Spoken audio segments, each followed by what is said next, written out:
Je suis très présent sur internet, je crée beaucoup, je poste beaucoup, vous voyez souvent ma gueule et pourtant j'ai l'impression qu'on se connaît pas vraiment. Du coup je vais vous parler un petit peu de mon parcours sur internet, du futur de cette chaîne. Je vais vous faire ça sous forme chronologique comme si je vous racontais une histoire du début à la fin. Donc ouais, il y a du storytelling dans cette vidéo, je me suis fait chier, donc restez jusqu'au bout s'il vous plaît. Du coup bah c'est parti.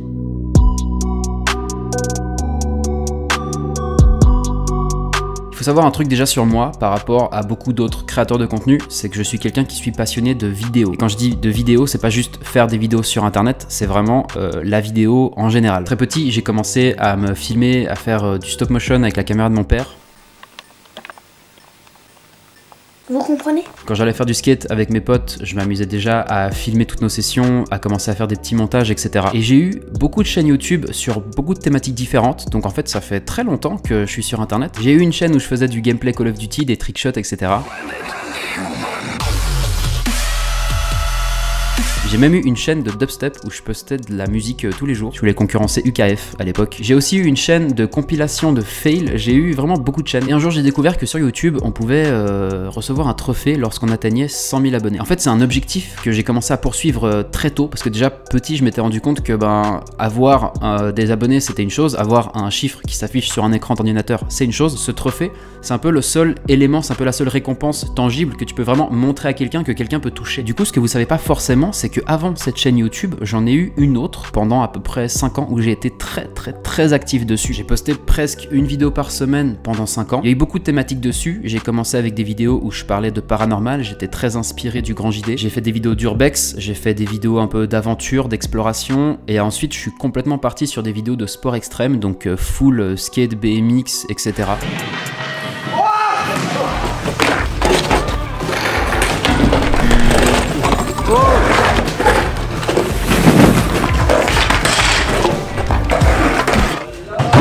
En 5 ans à peu près, j'ai accumulé 20 000 abonnés sur cette chaîne et elle m'a complètement bouffé mon énergie en fait. Toute l'énergie créative que j'avais pour faire des vidéos sur internet, en fait, je l'ai tout dépensé dans cette chaîne YouTube. En fait, ma chaîne marchait plus vraiment et j'ai continué vraiment à poster des vidéos régulièrement alors qu'elle ne marchait pas. Donc je me suis complètement épuisé en fait. Et là, on est en plein Covid, j'avais besoin de changement, j'avais besoin de créer un truc de nouveau.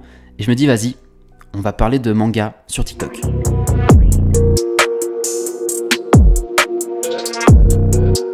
Là, c'est le moment où il faut que je trouve un nom. Avant de m'appeler Nico Sekai, je suis passé par plein de trucs différents. Donc je crée mon compte TikTok, je crée aussi ma chaîne YouTube. Il faut savoir que pour moi, TikTok, je voulais l'utiliser comme un tremplin pour YouTube. Je n'ai jamais voulu être TikToker. Pour moi, c'était full YouTube. Mais avant de lancer la première vidéo YouTube, j'ai lancé le compte TikTok. Et bref, je me suis dit, ok, on va poster une vidéo par jour sur TikTok pendant un mois, donc 30 vidéos. Et je m'étais dit, si à la fin de ces 30 jours, j'ai atteint 1000 abonnés TikTok, c'est que ça vaut la peine de continuer. Et si j'ai pas réussi à atteindre 1000 abonnés, arrête. Du coup, j'ai posté une vidéo par jour pendant tout le mois de décembre 2020 et j'ai pas regardé les stats. Je me suis complètement caché les stats. Je me suis dit, reste focus, crée tes trucs, poste les vidéos, mais ne regarde pas les statistiques. Et donc à la fin du mois vient le moment où je vais me reveal en fait le nombre d'abonnés, voir si j'ai réussi à atteindre 1000 abonnés. Et à ce moment-là, j'ai 40 000 abonnés. Donc j'ai complètement explosé l'objectif que je m'étais fixé et je me dis ok, ça vaut la peine de continuer. Et en même temps, je commence à poster des vidéos sur YouTube et je fais le lien du coup dans mes vidéos TikTok. Je dis allez voir mes vidéos YouTube parce que vraiment je voulais créer une audience sur YouTube. TikTok, ça ne m'intéressait pas. Et ça ne m'intéresse toujours pas, mais ça j'y reviendrai plus tard. Petite anecdote d'ailleurs, je montrais pas ma tête. Au début, je m'étais dit non, on va rester dans l'ombre pour le moment et ce serait drôle qu'il y ait des gens de mon entourage qui commencent à parler de moi et qui savent pas que c'est moi. Et un jour, j'ai découvert que j'avais des proches à moi qui étaient abonnés à mon compte mais qui ne savaient pas que c'était moi derrière le compte en fait. Et là je m'étais dit trop bien. Le TikTok prend de l'ampleur, j'atteins assez rapidement les 100 000 abonnés, je passe de 100 000 à 200 000, pareil très vite grâce à une seule vidéo qui a explosé. Aujourd'hui j'en ai un peu plus de 300 000 mais ça stagne à mort, mon compte TikTok est presque mort en fait. Mon compte Insta explose pas mal aussi, ma chaîne YouTube explose grâce aux shorts et j'atteins les 100 000 abonnés. Je reçois mon trophée, c'est bon, le rêve de gosse est réalisé. Je participe à des conventions, je côtoie des gros youtubeurs, ça devient un peu waouh, le truc de ouf. Je me fais contacter par des marques pour des partenariats, je me fais reconnaître dans la rue et donc là les gens se disent putain il a réussi son truc, il doit être trop heureux en fait. Sauf que pas forcément.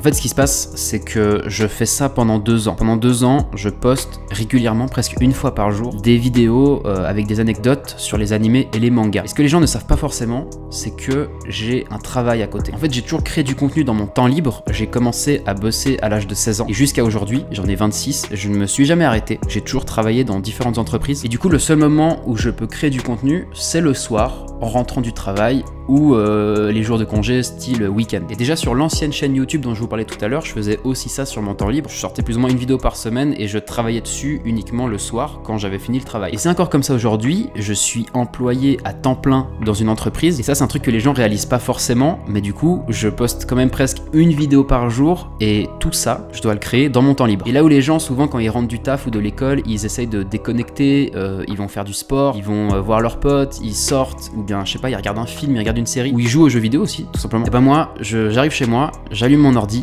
et je recommence à taffer. Ça fait des années que je procède comme ça, j'ai raté beaucoup de trucs, j'ai manqué énormément de soirées, beaucoup de trucs, voilà, mais je regrette pas forcément parce que c'est ça qui fait qui je suis aujourd'hui et je suis très content de là où j'en suis. Mais je vais pas vous mentir, le déclic qui fait que je fais cette vidéo aujourd'hui, c'est que je sens que je commence à frôler le burn-out. Et pourquoi cela? Parce qu'en fait, je me suis complètement éloigné de ce que je kiffe en fait. C'est-à-dire que moi, ce que je kiffe, c'est faire de la vidéo, de la vraie vidéo, genre des longs formats. J'aime bien filmer, j'aime bien faire des jolis plans, j'aime bien faire du drone, etc. Et du coup, faire des vidéos courtes dans ma chambre où je me filme simplement en train de parler de manga, ben, c'est pas du tout ma passion en fait. Et du coup, ça fait maintenant 2 ans que jour après jour, je rentre le soir du travail et je dois me bouger le cul de préparer une vidéo TikTok, une vidéo courte pour les réseaux sociaux. Il y a des gens qui diront oui, mais alors fais une pause. Et c'est ça le gros reproche que je fais aujourd'hui aux plateformes, c'est par rapport aux algorithmes. Le problème aujourd'hui, c'est que si tu t'autorises une pause, l'algorithme, il va complètement te flinguer. Si tu dis ok, je poste plus rien pendant une semaine, ben après tu vas avoir énormément de peine à reprendre ton contenu. T'as le risque que l'algorithme ne te mette plus en avant, et ça m'est déjà arrivé avec Instagram. J'ai pas envie de refaire l'erreur. Je gagnais beaucoup d'abonnés, mes vidéos marchaient extrêmement bien. J'ai pas posté de vidéo pendant 3 jours, donc je me suis autorisé 3 jours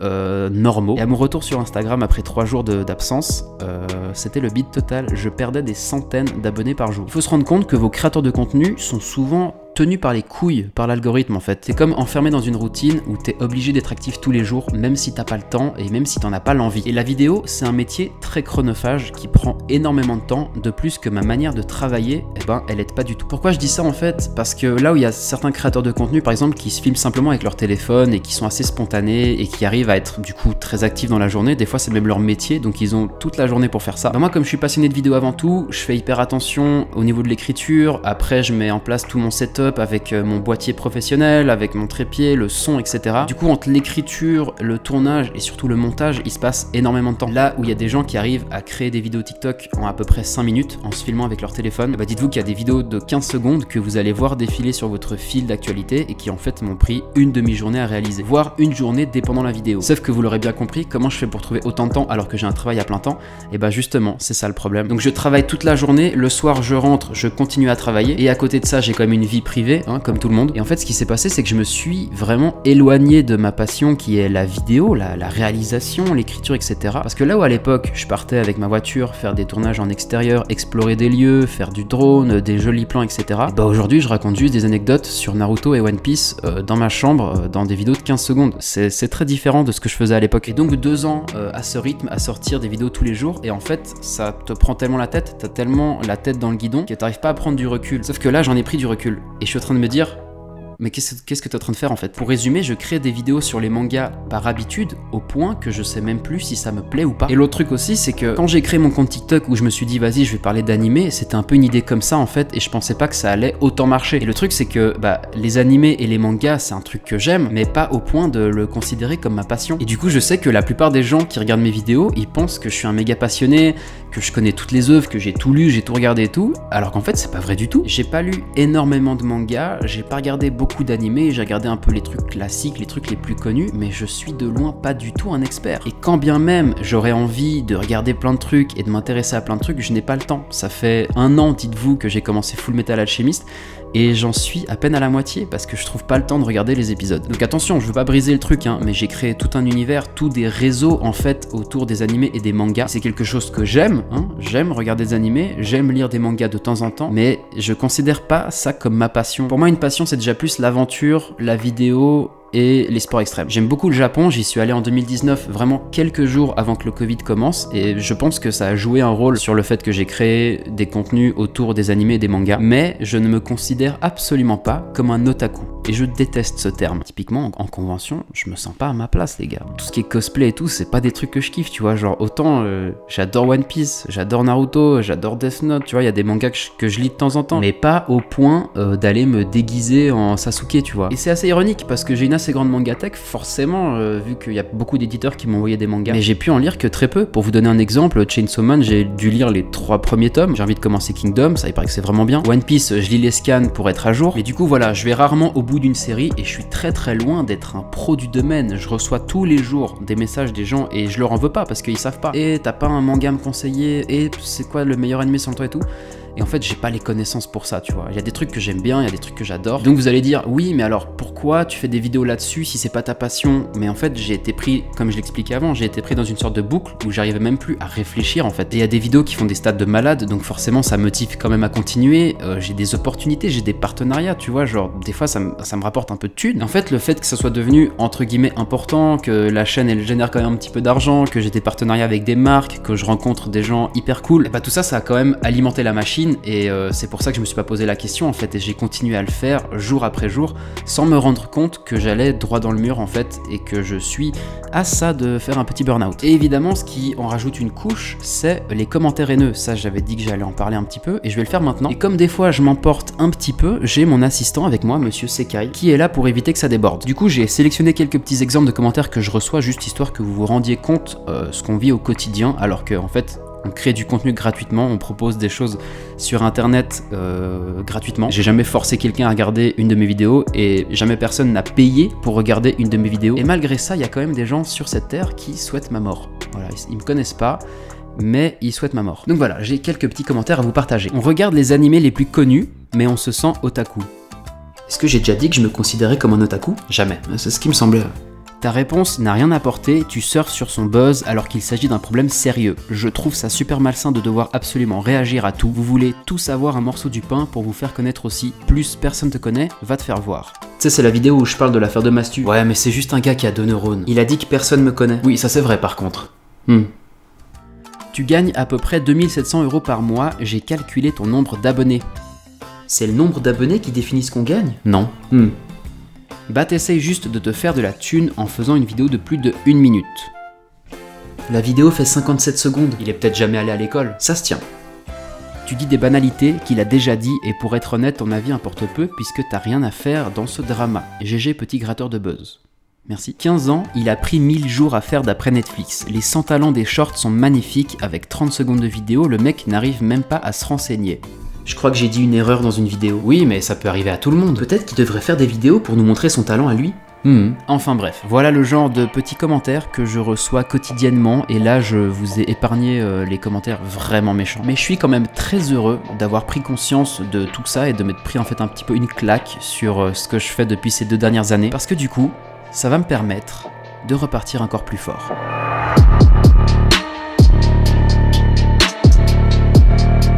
C'est comme si ces 2 dernières années, je m'étais cherché. Je me suis un peu perdu dans une routine et maintenant, je vais me recentrer. Alors je vous rassure, cette chaîne aura toujours pour thème principal les mangas et les animés, ça va pas changer. Et je vais continuer à tourner autour de ces sujets, mais en élargissant les possibilités et ma créativité. Parce que forcément, quand on parle juste d'anecdotes, au bout d'un moment, on a fait le tour. Ça fait 2 ans que je vous raconte des anecdotes sur One Piece, sur Naruto.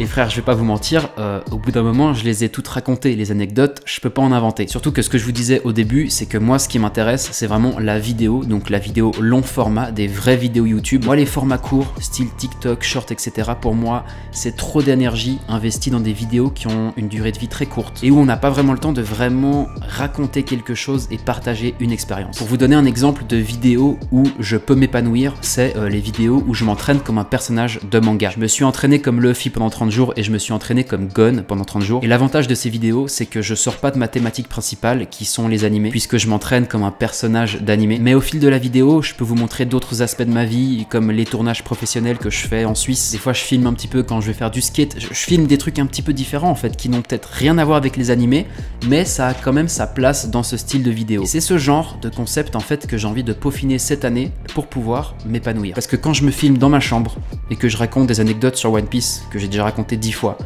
eh bah je m'épanouis pas. Et le but, et c'est vraiment hyper important pour moi, c'est de vous proposer le contenu de meilleure qualité possible. Pendant ces 2 dernières années, je me suis cherché et c'est comme si c'est maintenant que ça commençait. C'est maintenant que la chaîne YouTube Nico Sekai commence. Et pour l'occasion, la chaîne et aussi mes autres réseaux auront droit à une toute nouvelle DA. Je sais pas si c'est déjà le cas lorsque cette vidéo sort, mais en tout cas voilà, il y aura un petit peu une refonte. J'espère que tout ça, ça va vous plaire. J'espère que vous allez continuer de me suivre dans ces aventures, parce que j'ai un petit cahier où je note toutes mes idées. Il y a des trucs de malade, il y a des concepts et des projets de ouf. J'ai très envie de les faire, j'ai hâte de pouvoir les partager avec vous. Et pour ça, évidemment, il faut s'abonner à la chaîne. N'hésitez pas à me dire un peu dans les commentaires votre ressenti par rapport à cette vidéo. Qu'est-ce que vous en avez pensé? C'est un peu l'occasion pour moi de vous raconter aussi un petit peu mon parcours. Alors je suis pas allé dans les détails, un jour je le ferai sûrement mieux, mais c'est vrai que voilà, ça fait 2 ans que vous voyez ma gueule partout. On me dit tout le temps ouais, t'es tout le temps dans mes pour toi, etc. Je vois ta tête tous les jours sur peu importe le réseau où je vais, et pourtant bah vous me connaissez pas vraiment. Ça me ferait vraiment très plaisir et ça m'aiderait beaucoup si vous prenez juste le temps de rédiger un petit commentaire, vous prenez le temps de réfléchir à pourquoi vous me suivez, qu'est-ce que vous aimez dans le contenu que je crée, et ça pourrait m'aider à justement me recentrer. J'espère que cette petite vidéo vous a plu, et moi je vous dis à très vite.